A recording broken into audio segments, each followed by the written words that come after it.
You're watching KDCG, uniquely Acadiana, a Delta Media station.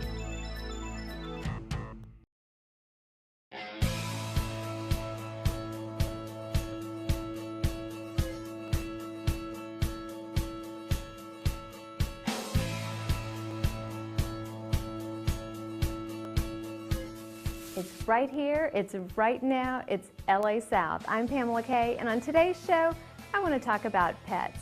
Yes, we all know that you tend to live healthier, longer lives, or at least that's what the studies say, if you have a pet.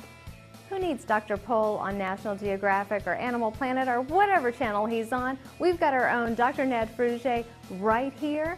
He's coming up just a little bit later along with Candy Snyder over at Spa Mazan, and she's going to tell me how to make sure my hair color stays looking great all the time.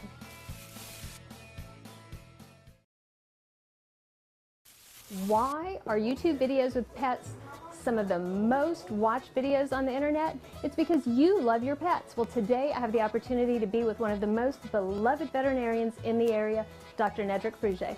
How y'all doing today? I'm Dr. Ned Fruge, veterinarian. We practice over here in Eunice, the Eunice Animal Hospital. Been doing this for around 40 plus years.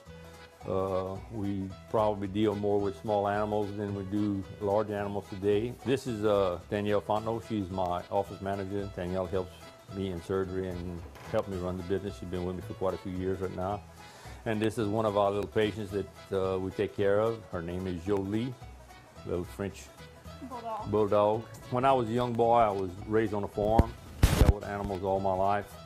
I just enjoy being with animals, and that's one of the main things that made me become a veterinarian. Just enjoy taking care of animals. And we had cattle, we had horses, dogs. Lived on a farm, typical old farm life a long time ago, and just got to know animals and just enjoy working with animals. And today I'm practicing good enough to where we can take care of them and give them a good, healthy life. These little animals today, I always used to laugh. I said the last doctor I ever wanted to be would be a pediatrician, but I think today that's what I am, because I take care of these little dogs, and they have become a big part of the family. They're very important in family life today for the kids and everything. You know, when we get some aggressive animals where we're having some problems with them, we tend to try to restrain them or tranquilize them the best we can. Everybody's little pet is not the sweet little pet that they think they are. Usually the ones that we're not expecting to bite us is usually the ones that end up biting us. No reptiles there, but I don't mess with reptiles. To tell you, we get bit very often. We get scratched a lot more. I guess cats and dogs are pretty common. That's what we see all the time. But some of the unique animals that we see a lot are a lot of little wildlife animals. We see a lot of coons. We see some bobcats that we take care of. We see a lot of deer that we take care of. A lot of little pets, little flying squirrels. People have little sugar gliders, which is almost like a little flying squirrel. And I guess all the little wild animals, the unique animals that we take care of, because they're different. You have to handle them different, and they're just fun to work with more so than anything. Okay, Danielle, why don't you bring our little friend over here into the office over here. I want to make everybody aware that these animals are wild animals, and that we treat them for rehabilitation purposes only, and everything has to be done according to the Louisiana Department of Wildlife and Fisheries regulations. But we do see some of them, and they do need veterinary care, and they're well taken care of. We see coons, like I said, the bobcats, the deer. These are all animals that are wild but are still regulated by the Louisiana Department of Wildlife. One time I had Emily Hinskin, who is a veterinarian now. She was in high school. Brought her daddy's big lab in one day, and she said, "Doc said, I think he swallowed a golf ball." And I said, "Well, Emily," I said, "let's put him in a cage. We're going to watch him for a few days." We watched him, and he's jumping up in the cage, eating, no problems, vomiting, diarrhea. I called her up 2-3 days later. I said, "Come get him, Emily." I said, "He's doing fine." About 2 days later, Emily walks in with him again. He said, "Doc, I know he got a golf ball. I seen this one go down his throat." So We put him up on the table up here, and we took an x-ray, and he didn't have one golf ball in him. He had 7. Looked like a Easter egg basket in there. So we ended up taking a lot of golf balls out of him, and that's what we ended up calling him, goofball instead of golf ball. They tend to eat things that they're not supposed to. Anything from the diamond rings to the pantyhoses, pacifiers. We had one. We took three of them out of a dog one time. Had the back of a bra one time taken out. Anything and everything. But I will say one thing that people really need to be careful with, that we're probably taking out of little animals more than any of them all put together, is the little corn cobs. At this time of the year, everybody's eating crawfish, and they ball the little mini corns. And for some reason, somehow the dog gets a hold to it. And once this gets in a dog's gut, about the only way you're going to get it out is going to be surgery. So that's one little idea you might want to remember with your little dog. Just pay attention to what you feed him and what type of food you feed him. It'd be important. It might save you a vet bill one time.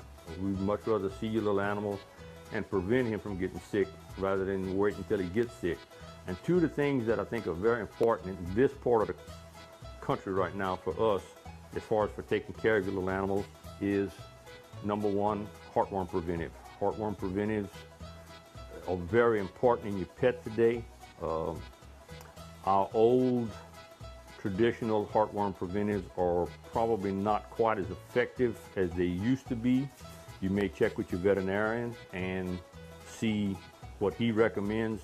But if you like your dog, get your dog started on a heartworm preventive, because I feel like this is very important. We see a lot of problems with it. And the next thing we see a lot of problems with, that we lose a lot of little animals with, is this parvovirus. This is a viral enteritis that these puppies catch.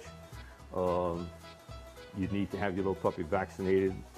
Listen to the veterinarian when he tells you to bring your puppy back. He's telling you this for a reason. Until a little puppy gets to be at least 4 months of age, he is going to be very susceptible to parvo, even with the vaccine. If you like your little animal, like I said, get him vaccinated, get him taken care of till he gets on his feet.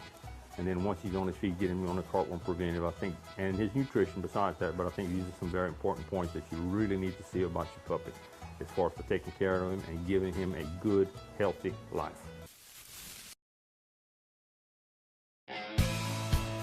On LA South, we want to always keep you in the know with style and fashion. And one of the greatest things I learned recently over in LA was that women from the South tend to be too matchy-matchy. Yes, my shirt's this color, my pants are this color, my shoes are this color. And the stylist there said, you know what, everything's all the same. You're too matchy-matchy. That's kind of Sunday schoolish. Change it up. Have a funky style. Just layer on a couple of necklaces, do a funky belt, all kinds of cool stuff. And I was over at 7 Chicks recently over in River Ranch, and they said exactly the same thing. So it's so cool to be able to shop locally and know that the styles here are exactly the same that are in LA. So it's so cool to know that everything that's going on over there that the celebrities are doing, we're already doing right here. And how are we doing it? You know the answer to that. We're doing it LA South style. Sometimes people tend to think when you're talking about fashion, you have to whip out those credit cards just like you would be spending in New York or LA, but you really don't. You can shop locally, you can get great, fantastic deals on new items, but you can also shop, and I'm going to give you the big secret, but don't be there taking all the things that I want that are in my size. You can shop at Goodwill. Goodwill is such a fabulous organization. They help so many people, but in the meantime, especially after the holidays, so many people clean out their closets. They get rid of a lot of things that have never even been worn that still have the tags on. So visit your local Goodwill. I'm going to tell you, I have found jeans, I've found tops and sweaters. You're going to find so many things and mix and match with what you have at home already, and you will look like $1 million, but maybe you'll only spend 3 or 4.